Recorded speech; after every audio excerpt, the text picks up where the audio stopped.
안녕하십니까. 해커스의 노동법을 담당하고 있는 김영 노무사입니다. 반갑습니다. 이번에 여러분들 고생 많았습니다. 예. 자, 노동법의 경우에는 제 생각에는 좀 평이하게 출제가 됐다 이렇게 생각됩니다. 예. 이번에 그 문제 구성을 보면 좀 조문이 이번에 많이 출제가 됐습니다. 25문제 중에 17문제고 근기법에서 일단 9문제가 출제가 됐죠. 노조법 5문제. 자, 그 다음에 이 부속법령 5개의 부속법령에서 좀 출제가 좀 비중이 좀 커졌고, 파견법이 3문제가 나왔네요. 한 2문제 정도 나오는데 파견법이 더 나왔고, 산안법이 대신에 2문제가 출제됐습니다. 그 다음에 최저임금법도 2문제. 그래서 제 생각에는 좀 평이하게 출제가 됐고, 뭐 예년과 크게 다르지 않게 출제가 됐기 때문에 공부를 제대로 한 사람이라면 좋은 결과를 가져왔을 것이라고 생각합니다. 예. 자, 뭐 크게 일단 그 조문이 많이 출제가 됐죠. 근데 이제 이번에는 기존에 나오지 않았던 영역에서 출제가 되고 있다는 생각이 들었어요. 되고 있고. 그래서 이제 기존에 이제 중요했던 부분, 뭐 기출문제 영역에서 계속 출제가 되는 것들이, 그런 부분도 기출 영역이 출제되는 부분도 있지만 또 새로운 영역에서 출제가 되고 있고, 특히 이제 조문을 명확히 알고 있느냐, 아주 샅샅이 알고 있느냐라는 걸 묻는 약간은 지엽적인 문제가 출제가 몇 문제가 됐고요. 그래서 이제 조금 시험장에서 약간 당황할 수는 있는데 제대로 공부한 사람이라면 그건 맞출 수 있을 것이라고 생각합니다. 예, 그래서 전체적으로는 좀 평이하게 출제가 됐다 이런 생각이 들고, 뭐 고득점자가 많이 나왔을 것으로 예상이 됩니다. 노동법은. 예, 일단 보겠습니다. 자, 1번 문제. 자, 이게 이제 나형이죠. 나형. 나책형. 자, 최임법상 최저임금위원회에 대한 설명으로 옳지 않은 것은 너무 쉽죠. 예. 자, 뭐 이건 다른 건 몰라도 뭐 지문도 그렇게 어렵지 않았고요. 2명의 상임위원은 공익위원이, 상임위원은 공익위원이에요. 제가 오늘 또 이제 그 노동위원회 서울진흥회 갔다 왔는데 가운데 앉아서 결정하시는 3사람이 공익위원입니다. 예. 자, 위원회 임기는 3년으로 하되 연임할 수 없다. 너무 쉬운 문제. 연임 대부분 합니다. 그죠? 예. 그래서 연임할 수 없다. 뭐 위원장도 아니고 위원들 연임할 수 있습니다. 시문제가 출제됐고, 3번 위원회 임기가 끝나면 후임자가 임명되거나 이축될 때까지 계속하여 직무를 수행하죠. 임기가 끝났더라도 후임자가 나타나야 되잖아. 자, 그 다음에 고리되면 남은 기간으로, 잔여 기간으로 한다. 자, 1번은 좀 쉬운 문제였고요. 2번. 자, 이번에는 최저임금의 효력. 최저임금의 효력 중요하죠. 효력에 관한 대안 설명으로 옳지 않은 것은 사용자는 최저임금에 적용을 받는 근로자에게 최저임금액 이상의 임금을 지급해야 되죠. 이상을 지급해야 되고. 자, 그 다음에 최저임금을 이유로 종전의 임금 수준을 낮춰서는 아니 되죠. 그 다음에 3번인데, 3번이 적용을 받는 근로자의 근로계약 중 최저임금액에 미치지 못하는 금액을 임금으로 정한 부분은 무효로 하며, 미치지 못하면 최저 기준에 위반하기 때문에 그 부분은 일부 무효죠. 그 부분은 무효가 되고, 이 경우 무효로 된 부분은 최저임금법으로 정한 최저임금액 이상이 아니고, 그죠? 이상이 아니고 최저임금액과 동일한 임금을 지급하기로 한 것으로 본다. 그죠? 이상의 임금을 지급하기로 한 것으로 본다. 살짝 바꿔놨어요. 그죠? 갑자기 뭐야? 좀 이상하면 그게 정답이야. 그죠?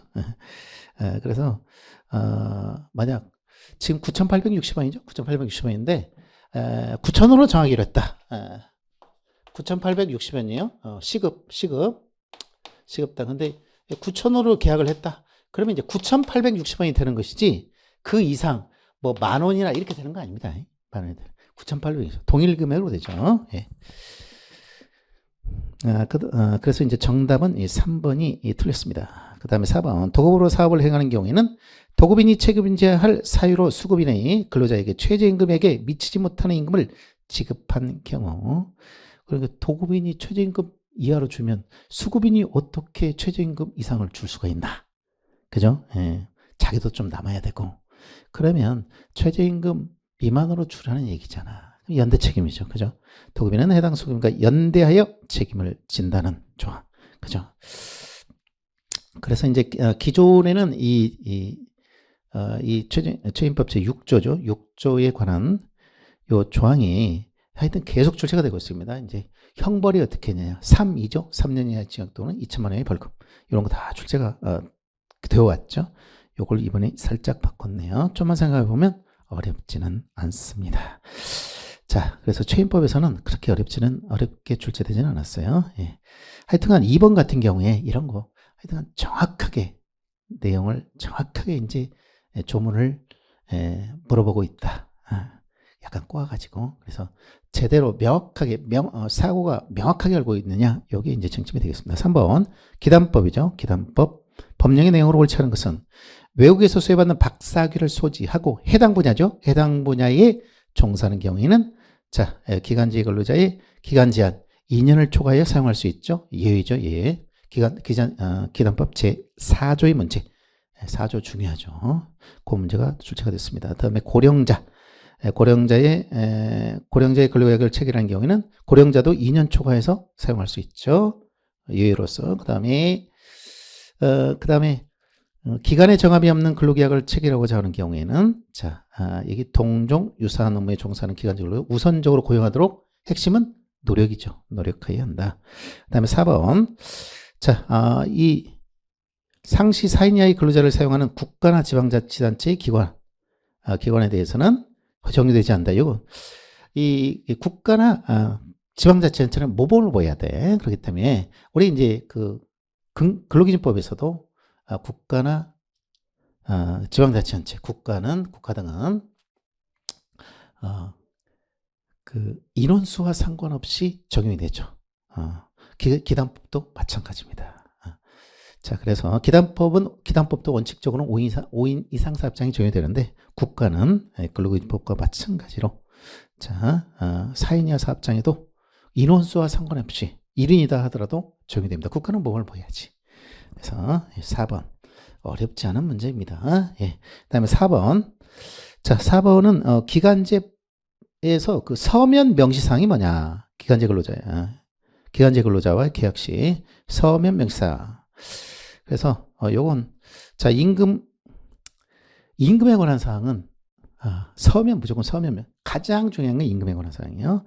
그래서 임금의 지불 방법, 임구계지죠. 임구계지. 그래서 임금 구체적으로 그 지불 방법이라든가 뭐 계산 방법이라든가 이런 것들을 다 명시해야 되고요. 근로기준법도 기간제 근로자만 아니라 정식도 마찬가지죠. 그 다음에 근로일별 근로시간, 니은하고 리을, 근로일, 그 다음에 근로일별 근로시간, 이건 단시간 근로자의 서면 명시사항입니다.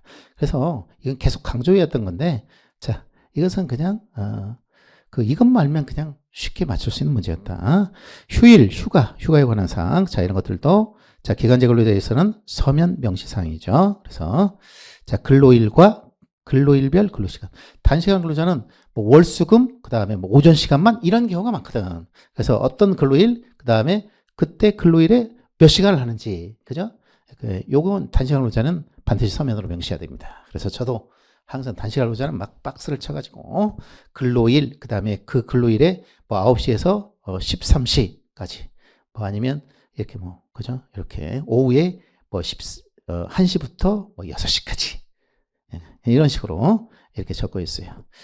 근데 이제 단시간 근로자는 기간제 근로자들은 보통 이제 그죠? 어떤 근로계약이 1년으로 있다, 뭐 6개월로 돼 있다. 보통 1년으로 있습니다. 1년 기간제인데 정규직하고 거의 같이 일을 해요. 예.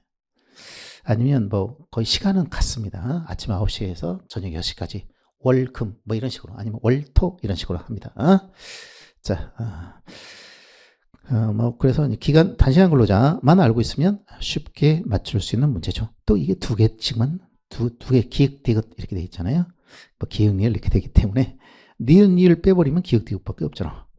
그래서 정답은 1번이 되겠습니다. 그 다음에 5번 고평법이죠. 고평법률의 내용으로 옳지 않은 것은, 자, 이것도 지문을 잘 봐야 돼. 살짝 바꾸는 거야. 살짝 바꾸는 거야. 자, 1번 사업주는 근로자를 모집 채용.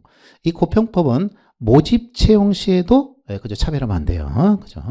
그래서 모집 채용할 때 그 직무의 수행에 필요한 용모, 키, 체중 등의 신체적 조건을 제시하거나 요구해서는 아니 된다. 직무의 수행에 필요한이 아니고 직무 수행에 필요하지 아니하는, 그죠? 직무 수행과 관련이 없는 그 신체적 조건을 갖다가 제시해가지고 모집 채용할 때 요구해서는 안 되죠. 그죠? 예. 그래서 1번 이런 건 이제 급하다 보면 시험장에서 놓칠 수가 있는데, 자, 이렇게 살짝 꼬았어요. 아주 좋은 문제는 아니라고 생각합니다. 다른 것들도 중요한 게 많은데 말이야. 꼭. 근데 객관식 시험의 성격상 그렇죠. 근데 이제 저는 이런 생각 들어요. 오늘 이 문제를 보면서 뭐 출제위원은 또 출제위원대로 나름대로 교수님이 이제 생각이 있겠지만, 중요한 물어볼 때가 엄청 많잖아. 지금 노동법 1, 노동법 부속보면 5개인데 물어볼 게 25문제 가지고 물어볼 게 엄청 많은데, 그죠? 꼭 이런 문제를 내야 되나. 성의 문제죠. 그래서 정답은 1번. 그 다음에 2번 사업주는 여성 근로자의 혼인, 임신 또는 출산을 퇴직 사유로 예정하는 근로계약을 체결해서는 안 되죠. 뭐 요즘에는 이제 이런 일 없지. 옛날엔 많았습니다. 출산하면 너 퇴직해. 왜냐하면 이제 일을 제대로 못하니까. 그래서 자, 체결해서 안 되고, 그 다음에 사업주는 동일한 사업 내에 동일 가치, 동일 노동이 아니라 동간호죠. 동간호 동임이지. 동일 가치 노동에 대해서는 동일한 임금을 지급해야 한다. 자, 그래서 이제 여성이 남성과 동일 가치의 노동, 어떻게 보면 이 웨어 이제 시대잖아요. 여기서는 이제 여성 근로자가 어떻게 보면 더 잘할 수도 있는데, 여성 근로자의 임금이 남성보다 좀 낮은 어떤 그 전례나, 지금 현실적으로 뭐 지금도 이제 그런 것들이 있는데, 지금은 이제 많이 좁혀지고는 있지만 아직도 이런 부분들이 있는 것 같아요. 자, 그 다음에 사업주는 근로자의 교육, 배치, 승진에서 남녀를 차별해서는 아니 된다. 승진에서 차별은 안 되죠. 근데 아직도 여성 임원들이 좀 적죠. 예. 그 다음에 정답은 그래서 1번입니다. 그 다음에 6번. 자, 고평법이죠. 옳은 것만을 모두 고르면, 이런 것들이 좀 어렵죠. 예. 그리고 이 세 개 중에 기역, 니은, 디귿까지 있네. 그러니까 이런 문제는 좀 어려울 수 있습니다. 예. 그런데 니은번이 여지없이 여러분들 이제 기출문제에서도 많이 나왔고, 맞출 수 있는 문제가 나왔어요. 그래서 쉬운 거지. 자, 1번 사업주는 기획번이죠. 사업주는 근로자가 인공수술 또는 체외수정 등 난임치료죠. 난임치료를 받기 위하여 휴가를 청구하는 경우에는 연간 3일 이내죠. 3일 이내 휴가를 주어야 하며 머스트. 이 경우 최초 1일만 유급을 합니다. 난임이거는. 그 다음에 니은번 육아기 근로시간 단축입니다. 사업주가 육아기 근로시간 단축을 신청한 근로자에게 이를 허용하는 경우 단축 근로시간은 주당 15시간 이상이어야 하고 30시간이 아니고 35시간입니다. 35시간이죠. 35시간을 초과해서는 안 된다. 35시간이면 하루에 7시간씩 5일 7호 35. 단축하는데 보통 8시간씩 하루에 근무해서 8호 44시간이잖아. 그럼 35시간을 초과하면 단축하는 의미가 있나? 그죠? 사업주들이 의미가 없잖아요. 그죠? 그래서 35시간을 넘어서는 안 된다. 그래서 15시간은 이게 이제 초단시간 근로자. 뭐 거기는 이제 주휴수당도 없고 막 이러다 보니까 퇴직금도 없고 하다 보니까 주당 15시간 이상은 넘어야 되고. 자, 35시간. 그래서 니은번이 뭐 정확히 틀렸어. 공부하신 분들은 금방 알지. 그래서 이건 틀렸기 때문에 니은번 딱 틀리고 나면, 그죠? 이거 3개는 니은번이 들어가 있잖아. 2번만 니은번이 없네. 자, 그 다음에 디귿번. 임신 중인 여성 근로자가 육아휴직을 신청한 후 휴직 개시 예정일 전에 유산 또는 사산한 경우에는 육아휴직 신청을 할 이유가 없죠. 신청은 없었던 것으로 본다. 맞습니다. 자, 그다음에 7번. 산안법이죠. 산업안전보건법의 내용으로 옳지 않은 것은, 요즘에 이제 산안법이나 중대재해처벌법은 뜨거운 감자입니다. 자, 산업법은, 자, 산업법에 용어가 나와 있죠? 용어 이제 중요하다고 제가 얘기를 했어요. 예. 자, 근데 이게 이제 뭐 많이는 안 나왔는데, 예. 그동안은 잘 나왔는데, 이번에 이제 또 여기서 역시 나왔네. 예. 자, 관계 수급이란 도급이, 이 관계, 수급이 이제 관계 수급이니 도급이 이제 여러 단계, 특히 이제 건설 같은 경우 여러 단계에서 하청, 재하청 막 이렇게 가요. 예. 도급이 여러 단계에 걸쳐 체결된 경우에 각 단계별로 도급받은 사업주 전부가 관계 수급인이 됩니다. 1번 맞고 2번 건설공사 발주자. 예, 발주자. 예, 이제 발주자는 이제 정부에서도 다 정부가 발주를 많이 하죠. 그죠? 이제 큰 공사 같은 거, 예, 정부와 관련된 뭐 철도 막 이런 거, 철도 건설 이런 것들은, 예, 그 다음에 이런 것들은 이제 정부가 발주자가 됩니다. 네, 건설공사를 도급하는 자로서 건설공사의 시공을 주도하여 총괄 관리하는 자를 말한다. 이 발주자는 시공을 총괄 관리하지 않습니다. 도급을 주지만 총괄 관리는 누가 해? 예를 들어서 이제 자, 그 기존에 아주 유명했던 정부에서 우리 고속도로에 뭐 현대건설 이런 데가 이제 뛰어들죠. 그죠? 그러면 이제 현대건설이 이제 고속도로 많이 했지 않습니까? 그러면 이제 현대건설. 자, 현대건설이 정부가 발주자. 그다음에 현대건설이 이제 수급인이 되죠. 근데 원수급인이지. 하여튼 그래서 이제 현대건설이 시공을 총괄합니다. 현대건설이 시공사잖아. 그래가지고 그 밑에 또 하청업체 이 도로 건설할 때 뭐 아스팔트를 입히고 그 다음에 땅을 있잖아요. 또 갖다가 부어야 되고 그 다음에 길을 닦아야 되고 여러 가지 공정이 있잖아요. 예, 그런 부분들을 다 나누어서 하청을 다 합니다. 하청업체. 뭐 하청업체가 내가 많이 받았어. 그러면 또 그걸 또 재하청하고 막 이런 형식이에요. 예. 그래서 시공을 주도하여 총괄 관리한 자는 발주자가 아닙니다. 예, 이때 이제 정부가 아니에요. 현대건설입니다. 현대건설. 그래서 이게 건설공사의 시공을 주도하여 총괄 관리하지 도급하는 자이지만 그 시공 주도에서 총괄 관리하지 발주자는 시공을 주도해서 총괄 관리하는 자는 아닙니다. 그래서 총괄 관리하지 아니하는 자죠. 해설에 나와 있지만 총괄 관리하지 않은 자가 발주자가 됩니다. 자, 이런 것들은 약간 그 이해를 하지 않으면 모를 수가 있죠. 다만 도급받은 건설공사를 다시 도급하는 자는 주의한다. 그죠? 현대건설처럼. 여기는 이제 현대건설은 발주자가 아니고 이 경우에 정부가 발주자가 됩니다. 고속도로 건설공사 한번 생각해 보면 나라에서는 뭐 아파트 건설공사도 할 수 있고, 그죠? 국민 행복주택 막 이런 것처럼. 자, 그래서 이제 요것도 이제 살짝 그 내용에서 살짝 바꿨어요. 그죠? 예. 근데 이제 이해를 못한 경우에는 이건 참 맞추기가 좀 어려울 수도 있는 문제가 되겠습니다. 그래서 조문을 정확히 이해해야 된다. 그 다음에 3번. 관리감독자는, 관리감독자 있죠? 예. 관리 책임자가 있고, 그 다음에, 관리감독자가 있어. 감독자는 뭐라고 했어요? 우리 쉽게 말하면 작업반장. 그죠? 그 공장장 밑에 작업반장. 그래서, 직접 지휘 감독하는 직이 있는 사람입니다. 그래서, 사업장의 생산과 관리되는 업무와 그 소속 직원을 직접 지휘 감독하는 직이 있는 사람. 그 작업반장들이 직접 다 자기 반 딱 이렇게 하죠. 예. 이 관리 감독자고요. 그 다음에 이제 안전보건 관리 담당자. 참 이게 중요하죠. 그래서 안전관리 담당자, 그 다음에 뭐 보건관리 담당자 이렇게 나눠지는데, 자, 이건 사업장의 안전 및 보건이죠. 보건에 관해 사업주를 보좌하고, 사업주나 관리 책임자를 보좌하고, 관리 감독자에게 지도, 조언, 어드바이스를 업무를 수행하는 사람 맞습니다. 그리고 우리 정문에 나와 있는 거, 예. 7번은 정답은 2번이 되겠습니다. 8번. 산업법상 업무에 관련하여 고객 등 제3자의 폭언 등으로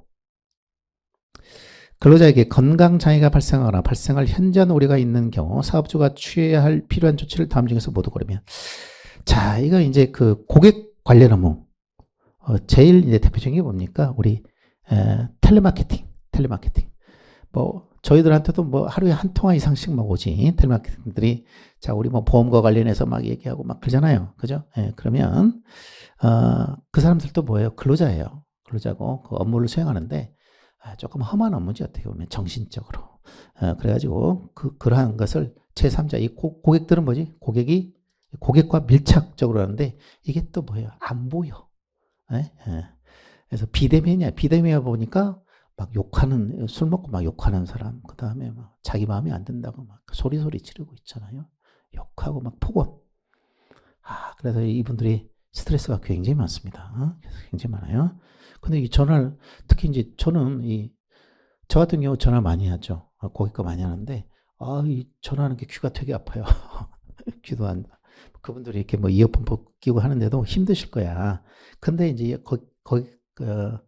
거기에 이제 고객들이 이제 막 폭언을 하고 자 이런 걸 위해서 산안법에 여기 이제 산안법에 있습니다. 제3자의 폭언 등으로 자 그러면 건강이 막 스트레스 장애, 공황 장애 막 이런 게 올 수 있죠. 자 있는 경우에 사업주가 취해야 될 그게 나타났다. 그러면 업무를 일시적으로 중단해야겠지. 또는 전환해야지. 다른 업무로 전환하거나 또는 네번 휴게 시간 힘들어. 휴게 시간을 연장하고 그죠? 그 다음에 대번 자 산업법상 폭언 등으로 인한 건강장애 관련 치료 및 상담 지원. 상담. 요즘에 그래서 상담이 중요합니다. 상담. 그래서 이 정신과라든가 이 상담. 정신과에 거의 상담이 붙어 있어요. 상담 같이 하고 있습니다. 정신과에서는. 그래서 거기서 돈을 더 벌어. 상담료가 엄청 비싸죠. 하여튼간 근데 요즘에 이 상담이 굉장히 중요해요. 정신적 상담이. 그래서 이런 세 가지는 다 필요하죠. 그래서 정답은 기억니은 모두가 모두가 필요한 조치가 되겠습니다. 정답은 4번입니다. 자, 그 다음에 9번 근로기준법이죠. 여기서부터는 이제 근로기준법.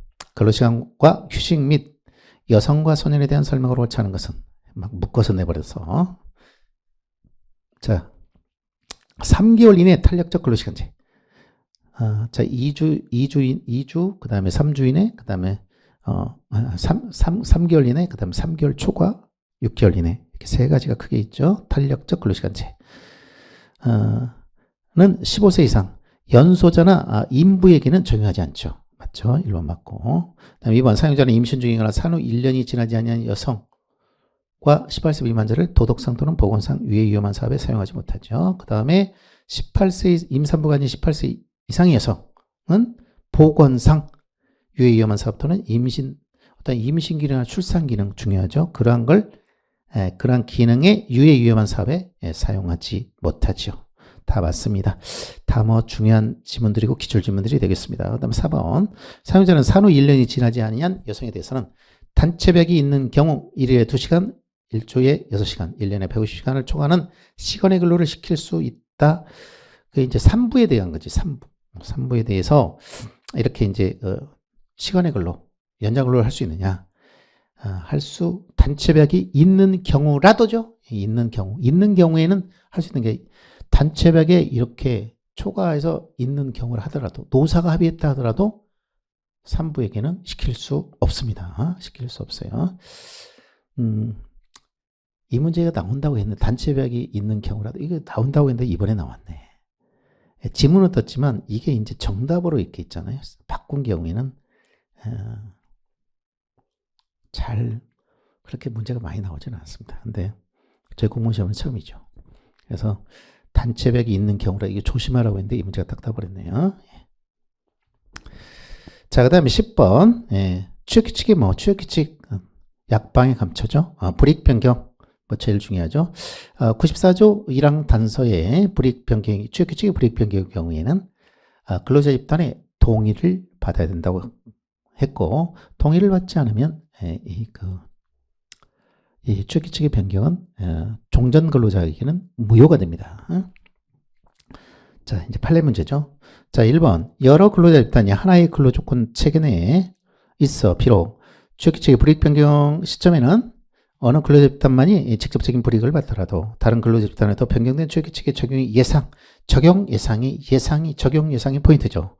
예상되는 경우에는 일부 근로자 집단은 물론 장래 변경된 주기칙 규정의 적용 예상 집단도 포함한 근로집단이 동의의 주체가 된다. 뭐 유명한 판례죠. 계속 출제가 되고 있고.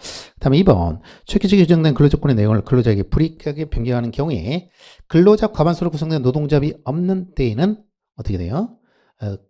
근로자 과반수의 동의가 필요한데 그 어떤 동의 방법이 어떻게 되느냐? 근로자가 그럼 어떻게 받아야 되냐? 그때는 원칙적으로는 회의 방식으로 한 자리에 해야 되지만 예외적으로 판례가 예외적으로 어떤 기구별 부서별로 의견을 갖다가 취합하는 방법도 허용된다. 이게 판례 입장. 뭐 중요한 판례라고 얘기했어요. 예. 뭐 그 문제가 출제가 됐습니다. 그래서 근데 이 문제 2번은 그 회의 방식은 반드시 틀렸죠. 한 사업 또는 사업장의 전체 근로자가 일시 한 자리에 집회하여 회의를 개최하는 방식이어야 한다. 틀렸습니다. 자, 해설 보시면 될 것 같고요. 사업장이 아주 큰 경우는 그 다음에 전국 회사가 커가지고 전국에 막 사업장이 있다. 어떻게 다 모입니까? 그죠?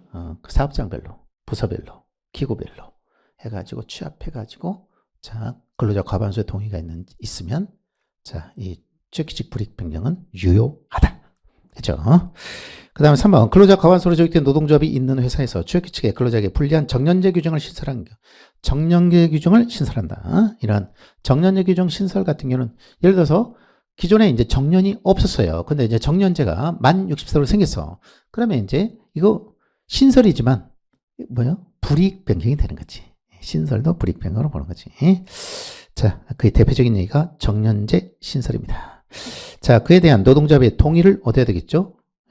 그 다음에 이제 과반수 노동조합이 있으면 과반수 노조의 동의를 받으면 되는데 이때 과반수 노조의 동의는 노조위원장의 동의로 족하다는 것이 판례 입장. 그죠? 이 경우에 있어서도 노동조합의 동의는 법령이나 단체협약 또는 노동조합의 규약 등에 의하여 조합장이 뭐야? 노조위원장이지. 노조위원장의 노조 대표자, 대표권이 제한됐다고 볼 만한 특별한 사정이 없는 한, 자, 조합장이 또 노동조합을 대표하여 하면 되는 것이지, 노동조합 소속 근로자 과반수의 동의를 얻어서 해야 되는 것은 아니다라는 거 맞죠? 그 과반수 노조에서는 과반수 노조가 있으면 그냥 노조위원장이 하면 돼요. 뭐 대표권에 특별한 제한이 있으면 안 되겠지만 제한이 없는 한 맞는 지문이 되어 있고 4번 사용자가 주기칙을 근로자에게 불리하게 변경하면서 근로자의 집단적 의사결정 방법에 따른 동의를 받지 못하면 어떻게 되지? 무효가 되지. 자, 노동조합이나 근로자들이 집단적 동의권 밑줄 하시죠. 집단 동의권을 남용하였다고 볼 만한 특별한 사정이 없는 한 해당 주기칙의 작성 또는 변경에 사회통념상 합리성이 있다는 이유만으로 그 유효성을 인정할 수는 없다. 아주 중요한, 그죠? 작년도 너무너무 중요한 대법원 전원합의체 판결이 되겠습니다. 그래서 뭐 이 문제는 나온다고 했는데 그래도 좀 쉽게 냈어요. 저 같으면 이 4번 문제를 기존이 있잖아요. 사회통념상 합리성의 문제로 출제를 해버리면 좀 헷갈릴 수 있지. 그죠? 자, 그래서 이제 사회통념상 합리성이라는 이론은 이제 폐지가 됐습니다. 폐지가 됐고요. 지금은 집단적 동의권 남용 법리로 자, 이제 대체가 되었다. 기존에 이제 사회통념상 합리성 이 법리는 계속 이제 문제가 됐습니다. 애매하잖아. 예. 자, 그 다음에 이제 우리 법 규정이 94조 1항 단서에 명확하게 동의를 받아야 된다. 받지 않으면 무효라고 이제 판례가 해석하고 있고 하는데 왜 애매한 일본 판례를 갖다 가져오느냐 이거야. 그래서 엄청난 비판이 있었는데 이게 이제 자, 대법원에서 폐지를 해버렸죠. 정말 잘했다고 봅니다. 예. 자, 그 다음에 중요한 판례죠. 10번 같은 경우는 좋은 문제가 되겠습니다. 다음 7번 부당 해고의 구제 및 해고의 효력에 대한 설명으로 옳은 것은 자 1번 해고된 판례인데 해고된 근로자가 아무런 이의의 유보나 조건 없이 퇴직금을 수령하였다면 해고의 효력을 인정하지 않냐고 이를 다투고 있었다고 볼 수 있는 객관적인 사정이 있다거나 그 외에 상당한 이유가 있는 상황에서 이를 수령하는 등의 특별한 사정이 없는 한 그죠? 그 해고의 효력을 인정하였다고 할 것이다. 그죠? 어떤 우리 신칙상 아무런 난 부당해고인데 당신이 통장으로 넣었으니까 일단 퇴직금 받는데 나 이 부당해고 구제 신청할 거야? 너 해고 무효야? 이렇게 이의제기하지 않고 아무 말도 없이 하다가 나중에 한참 지나가지고 한참 막 몇 년 지나가지고 그때서 있잖아요. 안 되죠. 그죠? 그래서 그래서 특별한 사정이 없는 한 그 해고 이력을 인정했다고 자기가 이제 정당한 해고로 인정했다고 볼 수 있는 것이지. 그러나 이제 이의 유보하면 그것은 퇴직금을 수령했다고 하더라도 그죠? 수령했다 하더라도 효력을 인정할 수 없는 것이죠. 그래서 1번은 이제 판례 입장이고요. 맞는 질문이 되겠습니다. 자, 2번 노동요인은 구제 명령을 받은 후 이행기간까지 구제 명령을 이행하지 아니한 사용자에게 5천만 원 아니죠? 또 이 지문을 냈네. 2천만 원이라고 하면 조금 헷갈릴 텐데. 너무 쉽게 냈죠? 3천만 원 이하입니다. 이행강제금을 부과한다. 자, 그 다음에 3번 노동인은 부당해고에 대한 구제명령을 할 때 사용자가 이것도 뭐 너무 중요하다고 했죠. 사용자가 아니고 뭐예요? 원직 복직을 원하지 않냐면 원직 복직을 명하는 대신 해고기간 동안 근로를 제공하였다면 받을 수 있었던 임금 상당 이상의 금품을 근로자에게 지급하도록. 이게 뭡니까? 금전보상명령. 금전보상명령은 근로자가 원직 복직을 원하지 않았을 때 금전보상 대신 금전보상 명령 제도를 사용하는 것이지. 그죠? 요게. 자, 사용자는 항상 원직 복직을 원하지 않아요. 이거 뭐 너무 강조했던 내용이죠. 시험에도 출제가 많이 됐고. 그 다음에 4번도 뭐 중요한 지문. 11번도 아주 중요한 지문들이 다 떴어요. 자, 근로자가 부당해고 신청을 하여 해고의 효력을 다투던 중이죠. 요즘에 나온 판례가 임이라는 판례가 있어. 자, 일단 효력을 다투던 중에 근로계약 기간이 만료 내지는 정년이 만료되는 등으로 자, 이런 경우에 근로관계가 종료하였다면 근로자로서는 해고기간 중에 지급받은 임금을 지급받을 필요가 있다고 하더라도 임금 청구 소송 등 민사소송 절차를 통하여 해결될 수 있으므로 구제 신청을 기약한 재심 판정을 다툴 소의 이익은 없다. 이건 종전 판례예요. 종전 판례고 요게 이제 2021년도 하여튼 이 변경했죠. 대원 판례 전원합의체로 변경했습니다. 아주 유명한 판례가 되었습니다. 그래서 현재는 소의 이익 내지는 구제 이익이 있다. 그죠? 있다. 자, 이제 원직 복직은 불가능해졌지만, 그죠? 뭐 기간제 근로자가 기간 만료돼 버렸어. 그러고 나서 받더라도 원직 복직은 불가능해졌지만, 그러나 뭐예요? 만약 부당해고 판정이 나면 임금 상당액을 받을 이익은 남아있거든. 그런 구제이익은 남아있기 때문에, 자, 거기에 대해서 이제 종전 판례는 이렇게 소액이익이 없다고 했지만 지금은, 그러한 이익이 있기 때문에, 그죠? 임금 상당액을 받을 이익은 있기 때문에, 자, 지금은 구제이익이 있고, 뭐 소액이나 구제이익은 같은 말입니다. 같다고 생각하시면 되고, 소송에서, 뭐 법원의 소송에서는 소액이익, 그 다음에 이제 노동위원회 구제 절차에 관련된 구제이익 같은 말이고요.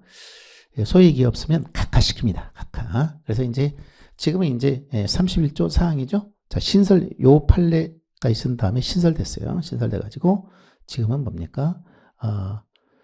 구제명령이나 기각 결정을 하여야 한다. 이런 경우라도. 그죠? 각하지 말고. 자, 11번에, 그래서 옳은 것은 1번입니다. 그 다음에 12번. 자, 임금에 관한 설명으로 옳은 것은, 자, 1번은, 이 정근수당 같은 경우에는, 자, 1개월 초과해서 지급하는 정근수당 같은 경우는 꼭 뭐 매월 1 이상, 그죠? 1개월을 초과해서 지급하는 것이 가능하죠. 이제 이거 대통령령의 예외적인 거죠. 맞고, 틀렸고. 2번 임금을 갖다가 임금은 전부 공제할 수는 없어요. 공제하더라도 일부만 공제하는 거지. 그래서 이제 법령이나 단체백에 의하는 경우는 일부 공제할 수 있는 것이 전부를, 단체백에 특별한 규정이 있는 경우에는 임금의 전부를 공제할 수 있다. 말도 안 되죠. 그래서 이제 우리 규정에 그 43조 1항이죠. 43조 1항 단서에 일부, 임금의 일부, 이런 것들은 잘 봐야 돼. 근데 조금만 생각해보면 돼. 여러분, 임금 같은 경우에는, 저 임금은 뭐야? 이거 생계수단이야. 그래서 법으로도 압류 일부는, 임금의 일부에 대해서는 압류를 못하게 돼 있어요. 압류 금지 채권으로 되어 있습니다. 채권자를 하더라도. 그래서 단체협약, 노동조합이 노사가 합의해가지고 임금 전부를 공제한다? 말도 안 되는 얘기입니다. 좀만 생각하면 바로 할 수 있고, 조문을 정확히 봐야 되겠지. 그 다음에 3번은, 자, 이게 체불의 경우에는 2개월이 아니고 3개월 이상의 소명 기회를 줘야 된다. 이게 좀 특수하다고 그랬어요. 그 다음에 4번은, 자, 이제 도급으로 사용하는 도급 근로자의 경우에는 근로시간에 따라 일정의 임금을 보장해야 된다. 이거 봤죠? 요것도 시험 문제 많이 나왔죠. 근로시간에 따라가 아니고, 성적에 따라. 그죠? 그러면 틀려버리지. 근로시간에 따라 일정액의 임금을 보장해야 된다. 도급근로자. 이 조문 그대로 계속 출제됐던 출제 지문이죠. 자, 쉽게 맞출 수가 있는 것이죠. 4번이 옳은 것입니다. 그 다음에 13번. 옳지 않은 것은. 자, 1번 같은 경우에는 25조 1항이 있는데, 자, 이 경영상 해고, 24조에 따라 경영상 해고 근로자를 해고당한 날로부터 3년, 또 그 다음에 같은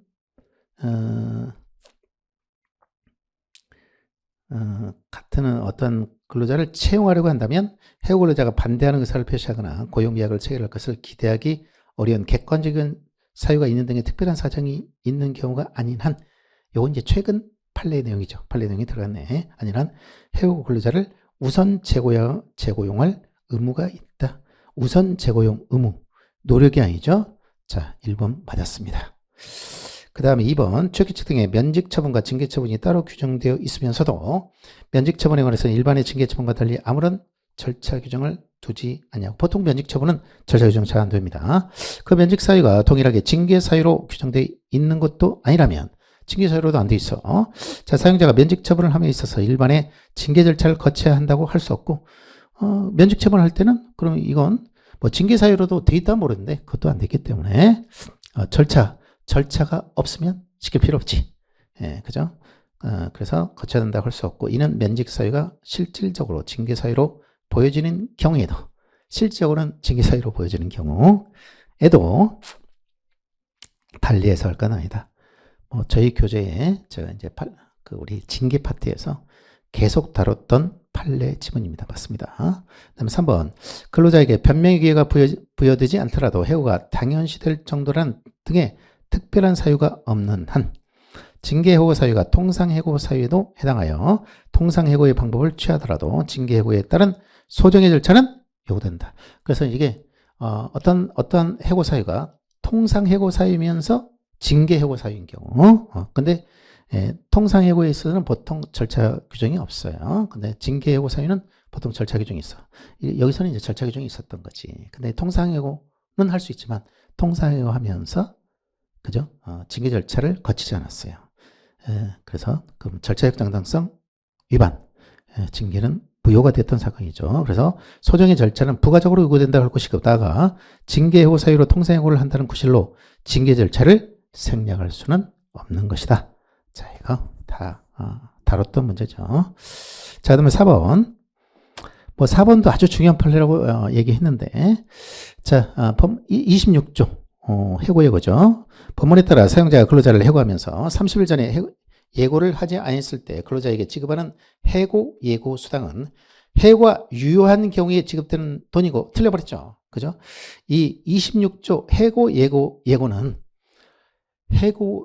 해고의 유효 무효 효력과는 관련 없는 조항이고, 그죠? 그 새로운 직장을 구할 시간적 경제적 여유 취지가 해고의 유효 무효와는 관련 없는 조항이다. 그죠? 따라서 해고가 부당 해고에 해당하여 효력이 없더라도, 그죠? 근로자는 해고 예고 수당을 지급받을 법률상 원인이 없는 것이 아니고 없다고 볼 수 없다. 따라서 어떻습니까? 법률상 원인이 없으면 뭐야?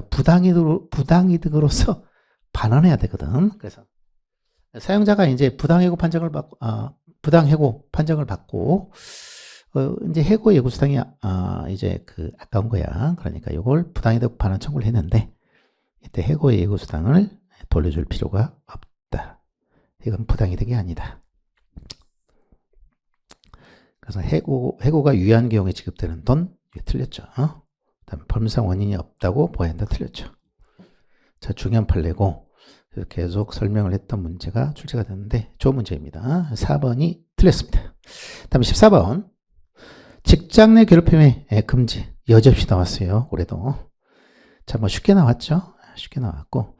자, 1번은 누구든지 신고할 수 있죠? 그 다음에 2항은, 자, 인지한 경우, 뭐 신고나 인지한 경우, 지체 없이, 그죠? 객관적으로 조사를 실시해야 되고요. 3번. 자, 직장 내 괴롭힘 조사했더니 확인됐어. 이 직장 내 괴롭힘이야. 자, 그럴 때는, 자, 일단은 가해자, 그죠? 행위자라고 하는데, 가해자는 뭐예요? 징계 등의 조치를 취하고, 이 피해 근로자의 경우에는 근무 장소의 변경, 배치 전에 유급휴가 명령 등의 적절한 조치를 해야 되는데, 이때는 뭡니까? 중요한 게, 피해 근로자의 의사를, 그죠? 피해 근로자의 의견을 들어야 돼요. 항상 피해 근로자의 의사. 직장 내 괴롭힘이나 뭐 직장 내 성희롱 이런 것들은 항상 뭡니까?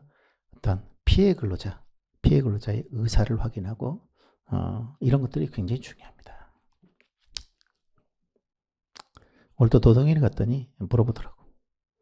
의사를 확인했느냐? 사용자한테. 예. 자, 그 다음에 4번. 자, 신고한 근로자에게 해고 등 불리한 처우하면 3년 이하의 징역 또는 3천만 원 이하의 벌금에 처하죠. 이게 이제 가장 문제가 되죠. 형벌이 셉니다. 직장인 괴롭힘에서는. 보통은 과태료 처분이죠. 자, 그다음에 15번. 자, 뭐 이것도 여지없이 나왔네요. 상시 4명 이하의 근로자를 사용하는 사업 또는 사업장에 적용되는 규정.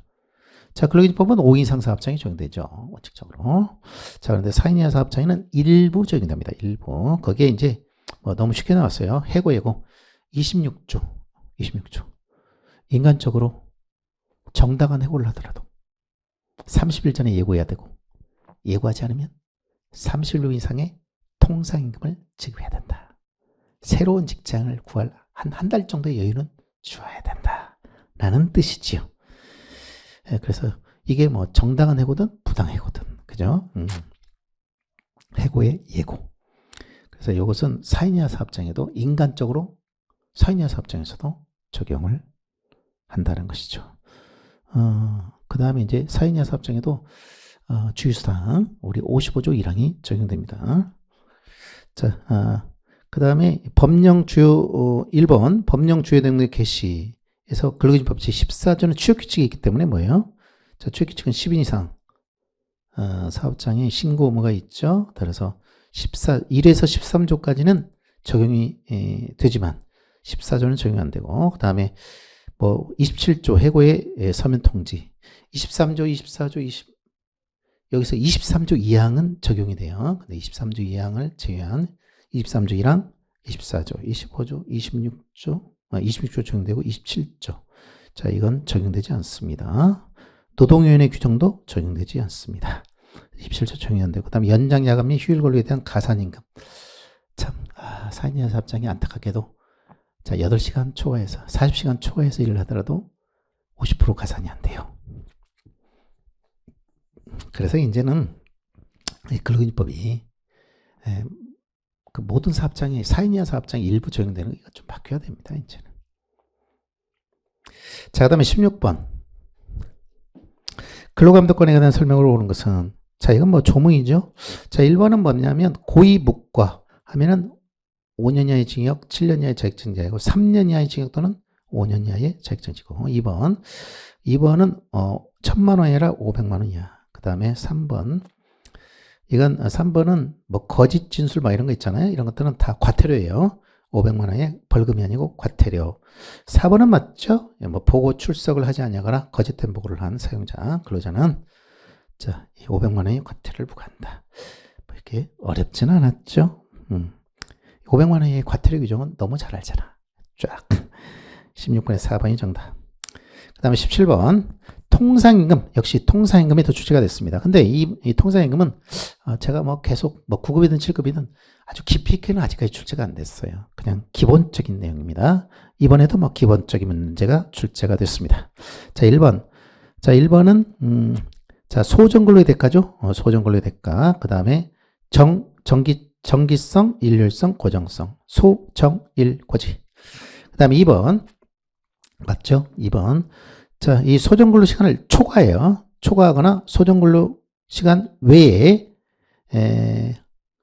근로를 특별히 제공함으로써 자, 받는 임금은 자, 소정근로의 대가라고 할 수 없기 때문에 통상임금에 속하지 않습니다. 예를 들어 가산수당 이런 것들은 통상임금 아닙니다.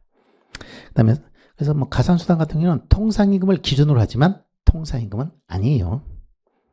통상임금의 대표적인 게 기본급 여러분 생각하시면 됩니다. 기본급.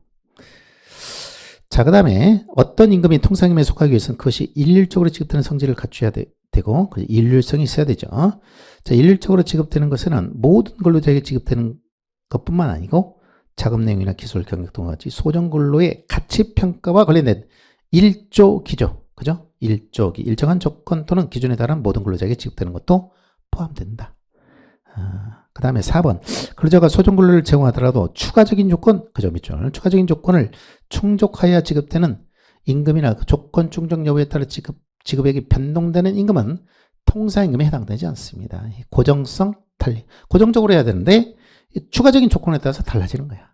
대표적인 게 추가적인 조건, 대표적인 게 뭐예요? 재직 중인 근로자에 한하여 지급되는 정기 상여금. 그죠? 이거 원칙적으로 통상임금 아닙니다. 추가 조건이 붙었죠? 그래서 고정성 탈락. 따라서 통상임금 속하지 않는다. 뭐 대표적으로 중요한 내용입니다. 예, 그죠? 2013년도 판례 중에. 자, 4번 정답입니다. 아주 가장 기본적인 거기 때문에 뭐 이런 거 틀릴 수는 없죠. 예. 공부하신 분들은 다 맞출 수 있는 문제예요. 어려운 문제 아니죠.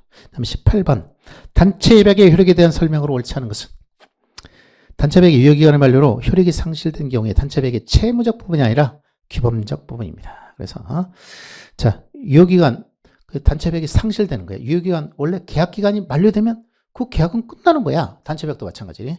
그런데 단체 협약은 규범적 효력이 있어요. 조합원들한테 계속 미치고 있거든. 그래서 그 개별적 근로조건에 관한 그죠? 규범적 부분은 그죠? 여남규 여전히 남아가지고 그죠? 사용자를 규율합니다. 그래서 여남규한다. 그죠? 그래서 자, 채무적 부분이 아니라 규범적 부분이다. 채무적 부분은 원칙적으로 채권 채무는 자, 계약이 만료됐어. 그럼 채권 채무는 모두 소멸하는 것이 원칙이죠. 예.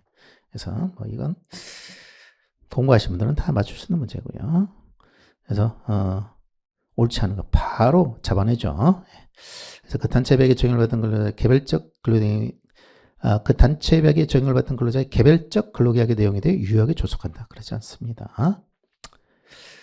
자, 그 다음에 2번 단체 협약의 유효기간이 경과한 후에도 새로운 단체 협약이 체결되지 아니한 뒤에는 새로운 단체 협약이 체결될 때까지 종전 단체 협약의 효력을 존속시킨다는 취지의 약정 자, 자동 연장 조항이 되겠습니다. 가능하죠? 자동 연장 조항, 다음 자동 갱신 조항 가능합니다.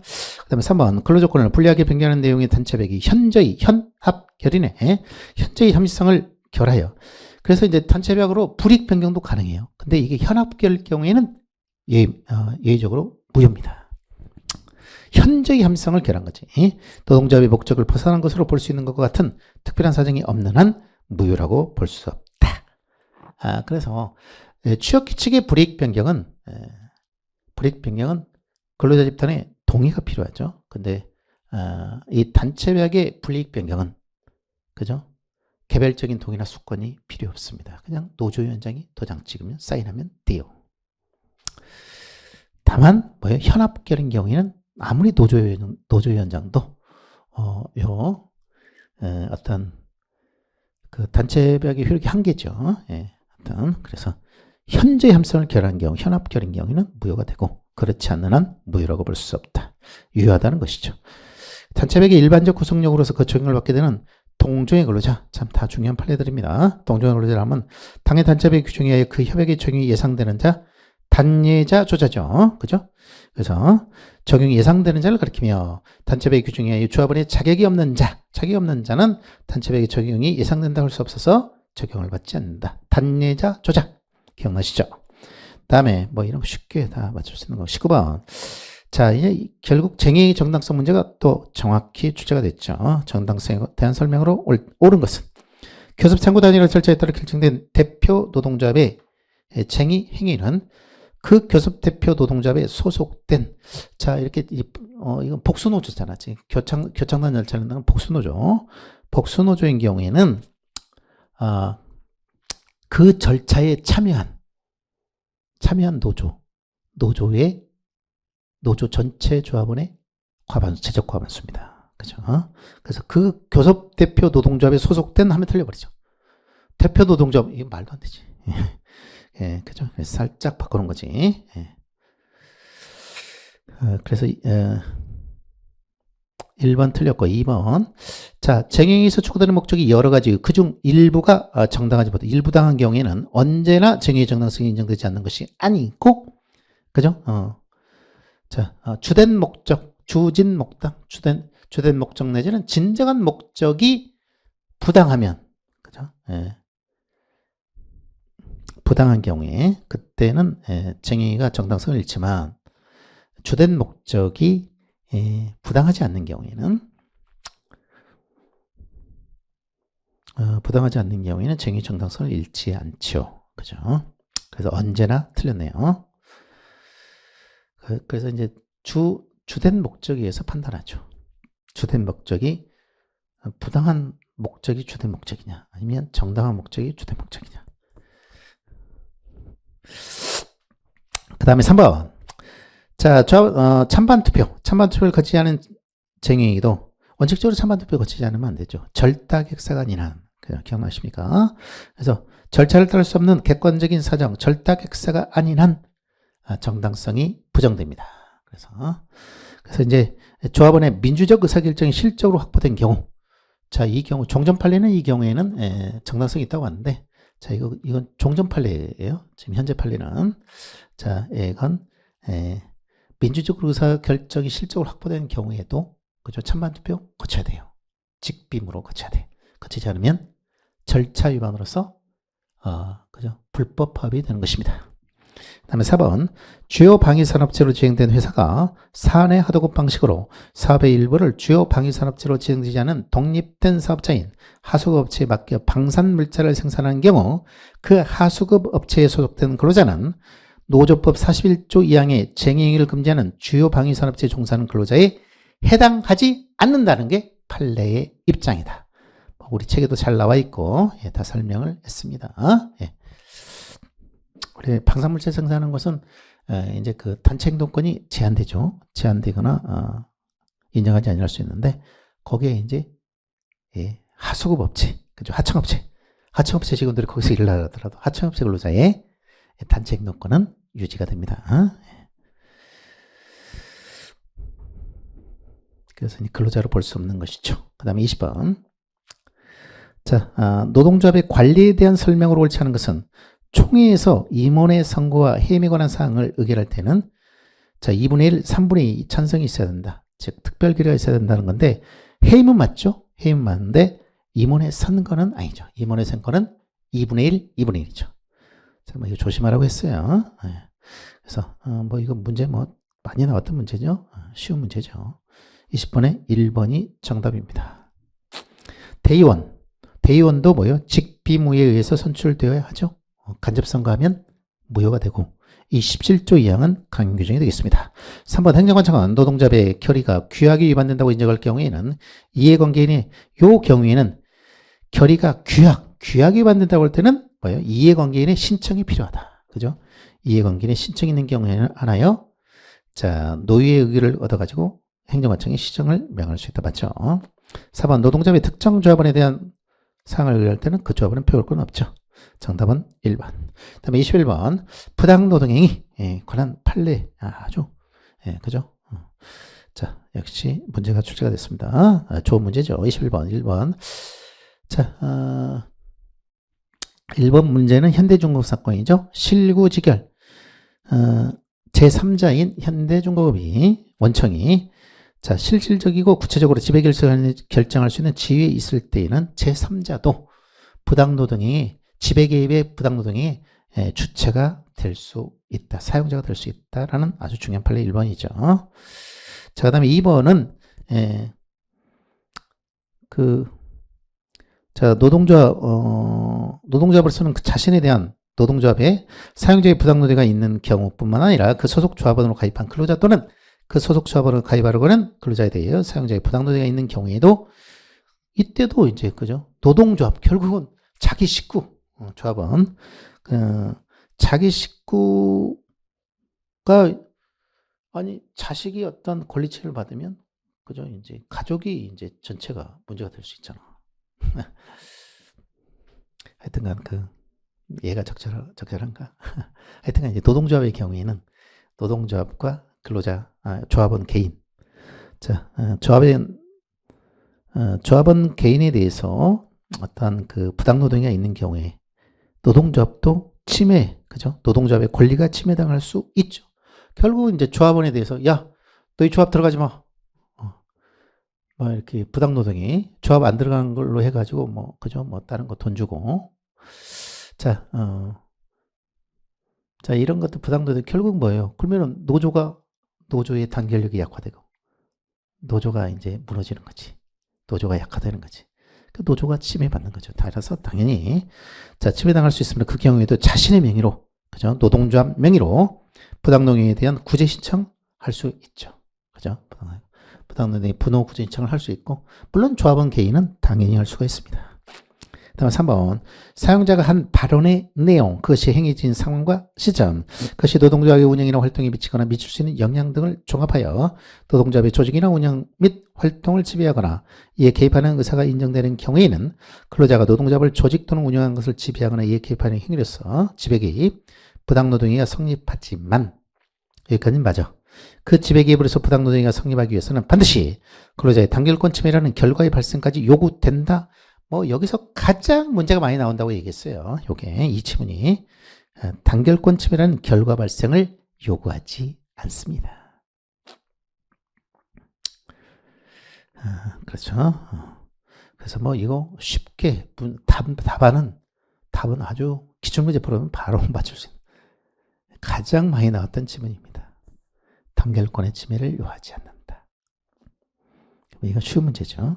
그 다음에 4번도 중요한 판례죠. 사용자가 비록 파업이 예정된 상황이라 하더라도 이 철도 노조 판례입니다. 자, 파업의 정당성과 적법성 여부 및 파업이 회사나 근로자에 미치는 영향 등을 설명하는 행위는 거기에 징계 등 불이익의 위협 또는 이익 제공의 약속 등이 포함되어 있거나 다른 지배 개입의 상황 등 노동조합의 자율성을 해칠 수 있는 요소가 연관되어 있지 않는 한 사용자에게 노동조합의 조직이나 운영 등 활동을 제약하는 이에 개입하는 의사가 있다고 가볍게 단정할 것은 아니다. 맞는 질문입니다. 그래서 이제 이게 이제 언론의 활동과 관련해 가지고 지배 개입의 부당노동이 되느냐 하는 판례인데, 자, 여기서는 불이익의 위협 또는 이익 제공의 약속을 요구하는 판례입니다. 그래서 이 철도 노조가 이제 파업을 하려고 하는데 사용자가 설명을 하죠. 돌아가면서 전국을 돌면서 설명하는데, 자, 이제 불이익의 위협 또는 이익 제공 약속이 없었다고 해서 이런 언론, 설명에서 언론, 그죠? 어떻게 보면 노조, 야, 지금이 어느 때인데 너희들이 지금 회사가 지금 얼마나 어렵고 한데 너희가 지금 그 파업에 참가하면 안 돼. 이런 얘기죠. 예. 자, 그런데 이걸 갖다가 지배개입의 부당노동행위로 보지 않았어요. 자, 그 다음에 22번 노동조합에 대한 설명으로 옳지 않은 것은 사업 또는 사업장에 종사하는 근로자가 아닌 노동조합의 조합원은 사용자의 효율적인 사업 운영에 지장을 주지 않는 범위 내에서 자, 노동조합 활동을 할 수 있다. 이 비종사 조합원인 경우라도 효율적인 사업 운영에 지장을 주지 않는 범위 내에서 노동조합 활동을 할 수 있다는 노조법 제5조 2항 신설된 조항, 아주 중요한 조항이 되겠습니다. 1번 맞고요. 2번 그 이제 5조 3항이 또 나와. 자, 이거 나온다고 했어. 계속 5조 2항 3항은 나온다. 또 냈어요. 교수님들이. 종사근로자인 조합원이 해고되어 노동위원회 부당해고가 아니고 부당노동행위 구신청을 한 경우에는 중노위의 재심판정이 있을 때까지 종사근로자로 본다. 맞죠? 그 다음에 3번 근로자들의 단체가 설립 신고를 하지 않았다는 이유로 노동조합이라는 명칭을 사용하지 못하게 하는 것은 헌법상 단결권 및 단체 교섭권의 본질적인 부분을 침해하는 것이다. 틀렸죠. 예. 그 쉽게 말하면 뭐 무작용 노조라고 하죠. 예. 헌법상 단결체. 그 노조법상 노조가 설립 실적 요건은 갖췄는데 형식 요건을 갖추지 못한 노조를 말하죠. 그래서 7조, 이게 이제 7조 사망이지. 그런 경우에는 명칭도 사용할 수 없다. 그러니까 이제, 야, 노동상권은 보장하고 있잖아요. 명칭까지 사용할 수 없냐? 그래가지고 이거 헌법 침해 아니야? 해서 이제 소송했는데, 예, 이게 명칭 사용하지 못하게 하는 것, 자, 이것은 침해 아니다. 이렇게 판단했습니다. 그 다음에 사항, 노동조합에 대해서는 그 사업체를 제외하고는, 맞죠? 세법이 정하는 바에 따라 조사를 부과하지 아니한다. 맞습니다. 그 다음에 23번, 이 파견법에서 세 문제가 나와버렸어. 예. 자, 파견법. 자, 파견법상 근로자 파견계약 당사자가 근로자 파견계약을 서면으로 체결할 때 포함해야 할 사항에 해당하지 않은 것은, 자, 근로자 파견계약은 누구예요? 파견 근로자가 하는 게 아니고 파견 사업주와 사용 사업주가 둘이 하는 거죠. 예, 둘이 하는 거.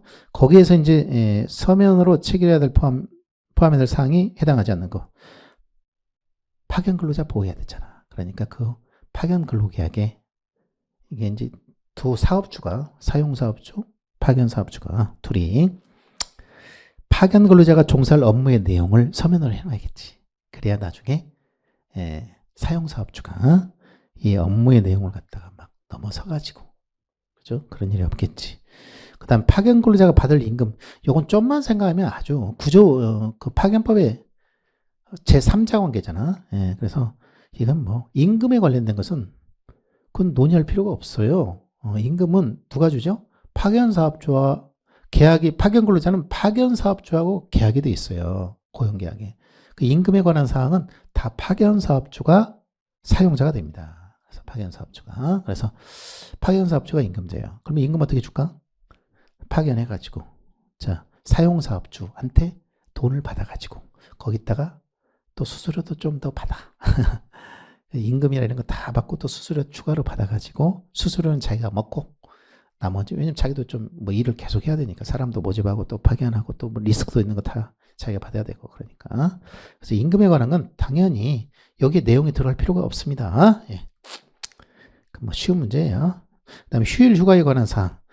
이제 그 사용사업주가 이제 휴일 휴가, 그 다음에 업무 내용, 그 다음에 연장 야간 휴일 권리에 관한 사항, 이런 것들이 이제 이 근로 제공과 관련된 부분에 대해서 그 사용사업자가 지휘 감독을 하기 때문에 요런 내용은 이제 그 사용사업주와 파견사업주가 파견계약할 때 이제 그 포함되어야 할 사항에 들어가겠지요. 그 다음에 24번. 자, 파견근로자의 근로조건에 대한 설명을 옳지 않은 것은, 자, 1번은 사용사업주가 아니고, 우리 이제 농사시험에도 뭐 이런 게 많이 나오는데, 자, 여기 이제 파견에서는 사용사업주하고 파견사업주 이렇게 많이 바꿔놔요. 예. 자, 1번은 사용사업주는 근로자를 파견 근로자로 고용하려는 경우 미리 해당 근로자에게 그 취지를 서면으로 알려줘야 된다. 파견 근로자를 고용하는 게 누구야? 파견 사업주잖아. 그러니까 이건 사용 사업주가 아니고 파견 사업주죠. 쉬운 문제죠. 1번이 정답입니다. 근데 시험장에 가면 이게 잘 안 보여. 항상 조심하세요. 이게 3자 관계이기 때문에 사용 사업주하고 파견 사업주를 많이 바꿔놔요. 예. 2번 뭐 사용 사업주는 파견 근로자의 성별, 종교, 사회적신분 파견 근로자의 정당한 노동조합 활동을 이유로 근로자 파견 계약을 해지해서는 안 되죠. 그 다음에 3번은 자, 이제 사용 사업주의 사업 내 같은 종류의 업무 또는 유사한 업무를 수행하는 근로자에 비하여 차별해서는 안 됩니다. 차별했을 때는 시정 신청할 수 있고요. 노동위원회. 그 다음에 4번. 파견 사업주는 파견 근로자의 고용계약 끝난 후 사용 사업주가 그 파견 근로자를 고용하는 것을 정당한 이유 없이 금지하는 내용의 근로자 파견 계약을 체결해서도 안 됩니다. 자, 그 다음에 뭐 어려운 문제는 아니죠. 그 다음에 25번. 자, 파견 근로자의 사용자에 대한 설명을 옳지 않은 것은 해가지고 자, 이것도 이제 파견사업주하고 사용사업주 바꾸는 거지. 1번은, 이 금품청산. 금품청산 뭐야? 이제 퇴직할 때, 금품, 임금이나 이런 거, 퇴직금 이런 거 청산하는 거. 누구지? 임금과 관련된 것은 파견사업주예요. 고용관계와 관련된 것은 해고라든가 임금이라든가 이런 것들은 원칙적으로 이제 파견사업주가 자기가 고용하고, 이제 해고도 할 수 있으니까, 파견사업주가 중심입니다. 파견사업주를 사용자 맞죠? 그 다음에 휴게라든가 아까 뭐 연장근로라든가 그 다음에 그 다음에 뭐 휴가라든가 이런 근로자원과 관련된 것은 누구지? 사용사업주. 그죠? 3번. 근데 이제 연차 이거 그러니까 문제 살짝 연차 유급휴가는 이건 파견사업주입니다. 연차 유급휴가. 그래서 왜냐하면 연차 미사용수당 이것도 뭐야? 임금이잖아. 누가 주지? 파견사업주지. 그래서 연차 유급휴가를 적용할 때는 파견사업주를 사용자로 봅니다. 그 다음에 유급휴가의 대체 뭐 이런 것들 전부 다 사용사업주가 되겠습니다. 자, 여기까지 해서 이번 국가직 7급 노동법 기출문제를 한번 쭉 봤습니다. 예.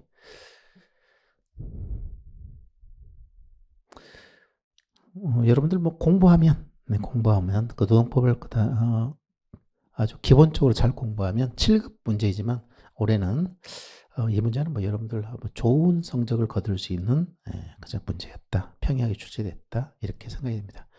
아주 어려운 부분이 거의 없었어요. 제가 볼 때는. 예. 그래서 정상적으로 공부하시면은 내년에도 이제 내년 또 준비하시는 분들의 경우에 좋은 득점을 하리라고 봅니다. 예. 하여튼 저희 해커스에서는 하여튼 정상적으로 강의를 합니다.